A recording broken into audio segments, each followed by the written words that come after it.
ಮತ್ತಷ್ಟು ಡೀಟೇಲ್ಸ್ ನನ್ನ ಕಲೀಗ್ ಅಭಿಷೇಕ್ ನೀಡ್ತಾ ಹೋಗ್ತಾರೆ. ನೇರ ಸಂಪರ್ಕದಲ್ಲಿದ್ದಾರೆ ಅಭಿಷೇಕ್. ಯಾವ ರೀತಿ ಭಾರತದ ಗಡಿ ಭಾಗದಲ್ಲಿ ಭದ್ರತಾ ವ್ಯವಸ್ಥೆ ಹೆಚ್ಚಾಗ್ತಾ ಇದೆಯೋ ಅಷ್ಟೇ ಆಕ್ಟಿವ್ ಚಟುವಟಿಕೆಗಳು ನವದೆಹಲಿಯಲ್ಲೂ ಕಾಣೋಕೆ ಸಿಗ್ತಾ ಇದೆ. ಇದೀಗ ನೌಕಾಪಡೆಯ ಮುಖ್ಯಸ್ಥರು ಹಾಗೆ ಪ್ರಧಾನಮಂತ್ರಿ ನರೇಂದ್ರ ಮೋದಿ ನಡುವೆ ಮಾತುಕತೆ. ಯಾವ ರೀತಿಯಾದ ನಿರೀಕ್ಷೆಗಳಿಗೆ ಕಾರಣವಾಗ್ತಾ ಇದೆ ಈ ಸಭೆ?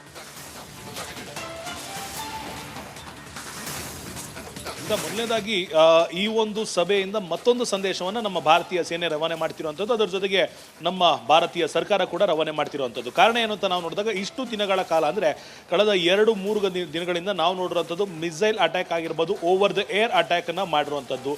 ಈ ಸದ್ಯದ ಮಟ್ಟಿಗೆ ನಾವು ಕಡೆ ಅಂದರೆ ಭೂಮಿಯಿಂದಲೂ ಅಟ್ಯಾಕ್ ಮಾಡೋದಕ್ಕೆ ರೆಡಿ ಇದ್ದೇವೆ, ನೇವಿಯಿಂದಲೂ ಅಟ್ಯಾಕ್ ಮಾಡೋದಕ್ಕೆ ರೆಡಿ ಇದ್ದೇವೆ. ಇದು ಎರಡರ ವಿಚಾರವಾಗಿ ಮಾತುಕತೆ ನಡೆದಿರುವಂಥದ್ದು. ಈ ಸದ್ಯದ ಮಟ್ಟಿಗೆ ನೌಕಾದಳ ನಮ್ಮ ಪ್ರಿಪರೇಡ್ನೆಸ್ ಯಾವ ರೀತಿ ಇದೆ, ನಾವು ಯಾವ ರೀತಿ ಅಟ್ಯಾಕ್ ಮಾಡಬಹುದು, ನಾವು ಯಾವೆಲ್ಲ ಮುಂಜಾಗ್ರತಾ ಕ್ರಮವನ್ನು ತೆಗೆದುಕೊಂಡಿದ್ದೇವೆ, ಜೊತೆಗೆ ನೌಕಾನೆಲೆಯಿಂದ ಏನೆಲ್ಲ ಸಿದ್ಧವಾಗಿದೆ ಅನ್ನೋದು ಮಾಹಿತಿಯನ್ನು ಕೊಟ್ಟು ಒಂದು ಕಡೆ ಕನ್ಫರ್ಮೇಷನ್ ಅನ್ನು ತೆಗೆದುಕೊಂಡು ಮುಂದೆ ಸಾಗುವಂಥ ದಾರಿಯ ಬಗ್ಗೆ ಮಾತುಕತೆ ನಡೆಸಿರುವಂಥ ಸಾಧ್ಯತೆ ಈ ಸದ್ಯ ಮಟ್ಟಿಗೆ ಕಂಡು ಬರ್ತಿರುವಂಥದ್ದು. ಸೊ ಊಹೆ ಮಾಡಲಿಕ್ಕೂ ಆಗದಂಥ ರೀತಿಯಲ್ಲಿ ದಾಳಿಯನ್ನು ಮಾಡೋದಕ್ಕೆ ಭಾರತದ ಸರ್ಕಾರ ಸಿದ್ಧತೆಯನ್ನು ಮಾಡಿಕೊಂಡಿರುವಂಥ ವಿಚಾರವಾಗಿ ಈ ಸದ್ಯದ ಮಟ್ಟಿಗೆ ಕೊನೆಯ ಹಂತದ ಡಿಸಿಷನ್ ಅನ್ನೋದಕ್ಕಿಂತ ಒಂದಿಷ್ಟು ಸೂಕ್ಷ್ಮ ವಿಚಾರಗಳ ಮಾತುಕತೆ ನಡೆಸಿರ್ಬೋದು. ಯಾವ ಜಾಗದಲ್ಲಿ ಏನಾಗಬೇಕಾಗತ್ತೆ, ಅದರ ರಿಪರ್ಕರ್ಷನ್ ಏನಿರುತ್ತೆ ಅನ್ನೋ ಒಂದು ಮಾತುಕತೆಯನ್ನು ಪ್ರಾಬಬ್ಲಿ ನಡೆಸಿರುವಂಥ ಸಾಧ್ಯತೆ ಈ ಸದ್ಯ ಮಟ್ಟಿಗೆ ಇರುವಂಥದ್ದು. ಎಲ್ಲರೂ ನಿರೀಕ್ಷೆ ಮಾಡ್ತಿರುವಂಥದ್ದು ಆಪರೇಷನ್ ಸಿಂಧೂರ 1, 2, 3 ಮುಗಿದಿದೆ. ಈಗ ಏನಿದ್ರು ಫುಲ್ ಸ್ಟಾಪ್ ಇಟ್ಬಿಡ್ಬೇಕು, ಆ ಫುಲ್ ಸ್ಟಾಪನ್ನು ಇವತ್ತಿನ ರಾತ್ರಿಯೇ ಇಡಬೇಕು ಅನ್ನೋದು ಅನೇಕ ಜನರ ಭಾವನೆ ಆಗಿರುವಂಥದ್ದು. ಆ ಕಾರಣದಿಂದ ಏನಾದರೂ ಇವತ್ತು ಅನೇಕ ಹೈ ವೋಲ್ಟೇಜ್ ಮೀಟಿಂಗ್ಗಳು ನಡೆದಿದ್ದು ಇದು ಕೂಡ ಅದರ ಆ ಒಂದು ಹೈ ವೋಲ್ಟೇಜ್ ಮೀಟಿಂಗ್ನ ಭಾಗವಾಗಿತ್ತ.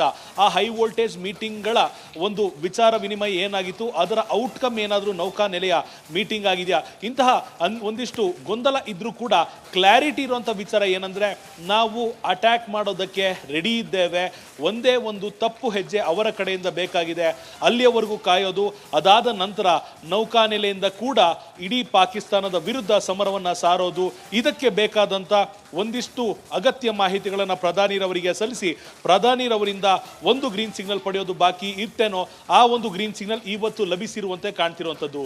ಸ್ಮಿತಾ, ಅಭಿಷೇಕ್, ಇದರ ಜೊತೆಯಲ್ಲಿ ಕಾಶ್ಮೀರದಲ್ಲಿ ಸದ್ಯಕ್ಕೆ ಪರಿಸ್ಥಿತಿ, ಯಾಕಂದ್ರೆ ನಿನ್ನೆ ನಾವು ಗಮನಿಸಿದ್ವಿ ಪ್ರಮುಖವಾಗಿ ಜಮ್ಮು ಕಾಶ್ಮೀರ ಹಾಗೆ ಜಮ್ಮು ಕಾಶ್ಮೀರದ ಸುತ್ತಮುತ್ತಲಿರುವ ಪ್ರದೇಶಗಳು, ಜನವಸತಿ ಪ್ರದೇಶಗಳನ್ನ ಕೂಡ ಗುರಿಯಾಗಿಸಿಕೊಂಡು ಡ್ರೋನ್ ದಾಳಿಯನ್ನ ಮಾಡೋ ಪ್ರಯತ್ನವನ್ನ ಪಾಕಿಸ್ತಾನ ಮಾಡಿತು.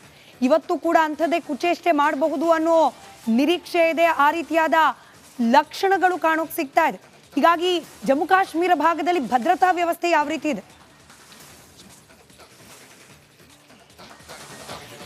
ಖಂಡಿತವಾಗಿಯೂ ನಿನ್ನೆ ರಾತ್ರಿ ಆದಂಥ ಘಟನೆಯ ಬಳಿಕ ಅನ್ನೋದಕ್ಕಿಂತ ಮೊದಲಿಂದಲೂ ಕೂಡ ನಮ್ಮ ಸೇನೆ ಎಚ್ಚೆತ್ತುಕೊಂಡಿರುವಂಥದ್ದು. ಯಾವುದೇ ಸಂದರ್ಭದಲ್ಲಿ ಯಾವುದೇ ರೀತಿಯ ದಾಳಿ ಆಗ್ಬೋದು ಅಂತ ಅನೇಕ ಸವಲತ್ತುಗಳನ್ನು ಅಲ್ಲಿರುವಂಥ ಅಂದರೆ ಬಾರ್ಡರ್ ಏರಿಯಾಗಳಲ್ಲಿರುವಂಥ ನಿವಾಸಿಗಳಿಗೆ ಕಲ್ಪಿಸಲಾಗಿರುವಂಥದ್ದು. ಇನ್ನು ನಾವಿರುವಂಥ ಶ್ರೀನಗರದಲ್ಲಿ ವ್ಯವಸ್ಥೆಯನ್ನು ಹೇಳಬೇಕಾಯಿತು ಅಂದರೆ ನಗರದಲ್ಲಿ ನಾವಿದ್ದೇವೆ. ಇಲ್ಲಿ ಪ್ರತಿಯೊಂದು ಗಲ್ಲಿ, ಪ್ರತಿಯೊಂದು ರಸ್ತೆ, ಪ್ರತಿಯೊಂದು ಅಡ್ಡ ರಸ್ತೆಯಲ್ಲೂ ಕೂಡ ಸೇನೆ ನಿಯೋಜನೆಯನ್ನು ಮಾಡಲಾಗಿರುವಂಥದ್ದು.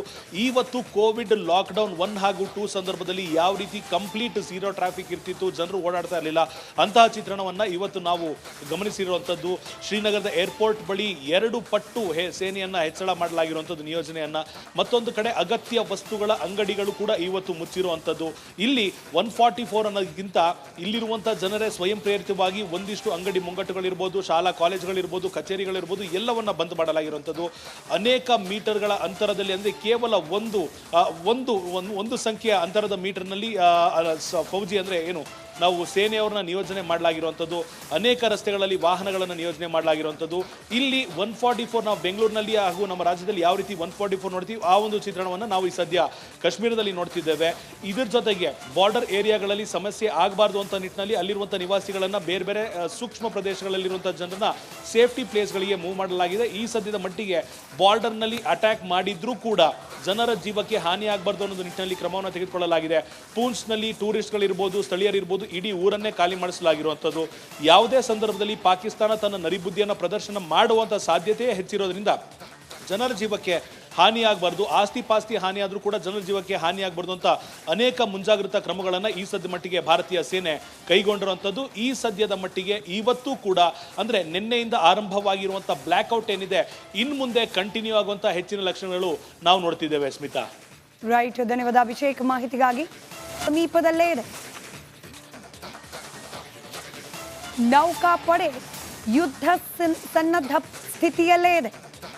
ಹೀಗಾಗಿ ಮುಂದಿನ ಕ್ರಮ ಯಾವ ರೀತಿಯಾಗಿ ಇರಬೇಕು ಅನ್ನೋದರ ಬಗ್ಗೆ ಇದೀಗ ಪ್ರಧಾನಿ ನರೇಂದ್ರ ಮೋದಿ ಅವರ ನಿವಾಸದಲ್ಲಿ ಈ ಮಹತ್ವದ ಸಭೆ ನಡೀತಾ ಇದೆ. ನಮಸ್ಕಾರ, ನೀವು ನೋಡ್ತಾ ಇದ್ದೀರಾ ರಿಪಬ್ಲಿಕ್ ಕನ್ನಡ. ನಾನು ಸ್ಮಿತಾ ರಂಗನಾಥ್. ಕರಾಚಿಗೆ ಇವತ್ತೇ ನುಗ್ಗುತ್ತಾ ನೌಕಾ ಸೇನೆ. ಪ್ರಧಾನಿಯನ್ನ ಭೇಟಿಯಾಗಿದ್ದಾರೆ ನೌಕಾದಳದ ಮುಖ್ಯಸ್ಥ ಅಡ್ಮಿರಲ್ ದಿನೇಶ್ ತ್ರಿಪಾಠಿ ಹಾಗೆ ಪ್ರಧಾನಮಂತ್ರಿ ನರೇಂದ್ರ ಮೋದಿ ಮಹತ್ವದ ಮಾತುಕತೆಯನ್ನ ನಡೆಸ್ತಾ ಇದ್ದಾರೆ. ಪ್ರಧಾನಿ ನಿವಾಸದಲ್ಲಿ ಈ ಹೈ ವೋಲ್ಟೇಜ್ ಸಭೆ ನಡೀತಾ ಇದೆ.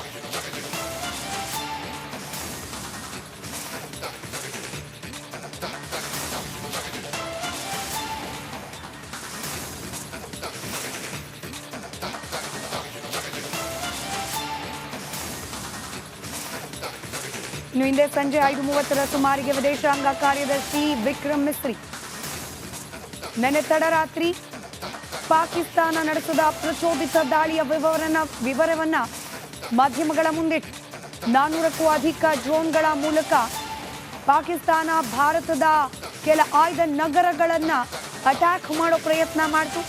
ಸೇನಾ ಪಡೆಯನ್ನ, ಸೇನಾ ನೆಲೆಗಳನ್ನ ಹಾಗೆಯೇ ನಾಗರಿಕರನ್ನ ಗುರಿಯಾಗಿಸಿಕೊಂಡು ಪಾಕಿಸ್ತಾನ ದಾಳಿಯನ್ನ ಮಾಡಿತು. ಅದಕ್ಕೆ ಅತ್ಯಂತ ಶಾಂತ ಸ್ವರೂಪದ ಆದರೆ ಪ್ರಖರವಾದ ಪ್ರತಿಕ್ರಿಯೆಯನ್ನ ಭಾರತ ನೀಡಿದೆ ಅನ್ನೋದನ್ನಷ್ಟೇ ತಿಳಿಸಿದ್ದಾರೆ.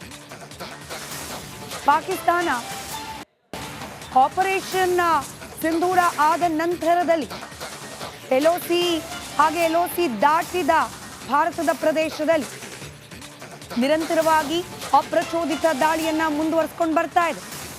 ನಿನ್ನೆ ರಾತ್ರಿ 8:30 ಸುಮಾರಿಗೆ ಪಾಕಿಸ್ತಾನದಿಂದ ಡ್ರೋನ್, ಕ್ಷಿಪಣಿ ಹಾಗೆ ಅಡ್ವಾನ್ಸ್ಡ್ ವೆಪನ್ಗಳ ಮೂಲಕ ದಾಳಿ ನಡೆಸುವ ಪ್ರಯತ್ನವನ್ನ ಮಾಡಲಾಗಿದೆ. ಇವತ್ತು ಕೂಡ ಅಂಥದ್ದೇ ಬೆಳವಣಿಗೆಗಳಾಗತ್ತಾ? ಇನ್ ಕೇಸ್ ಅಂಥ ಬೆಳವಣಿಗೆಗಳು ಆದರೆ ಭಾರತ ಯಾವ ರೀತಿಯಾಗಿ ಪ್ರತಿಕ್ರಿಯೆಯನ್ನ ನೀಡಬೇಕು? ಈ ಪ್ರತಿಕ್ರಿಯೆಯಲ್ಲಿ ನಮ್ಮ ನೌಕಾಪಡೆಯ ಪಾತ್ರ ಏನು?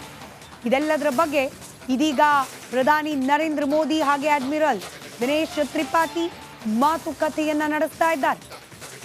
ವೀಕ್ಷಕರೇ, ನಿಮಗೆ ನೆನಪಿರೋ ಹಾಗೆ INS ವಿಕ್ರಾಂತ್ ಕರಾಚಿಯ ಸಮೀಪದಲ್ಲೇ ಇದೆ. ನೌಕಾಪಡೆ ಯುದ್ಧ ಸನ್ನದ್ಧ ಸ್ಥಿತಿಯಲ್ಲೇ ಇದೆ. ಹೀಗಾಗಿ ಮುಂದಿನ ಕ್ರಮ ಯಾವ ರೀತಿಯಾಗಿ ಇರಬೇಕು ಅನ್ನೋದರ ಬಗ್ಗೆ ಇದೀಗ ಪ್ರಧಾನಿ ನರೇಂದ್ರ ಮೋದಿ ಅವರ ನಿವಾಸದಲ್ಲಿ ಈ ಮಹತ್ವದ ಸಭೆ ನಡೀತಾ ಇದೆ.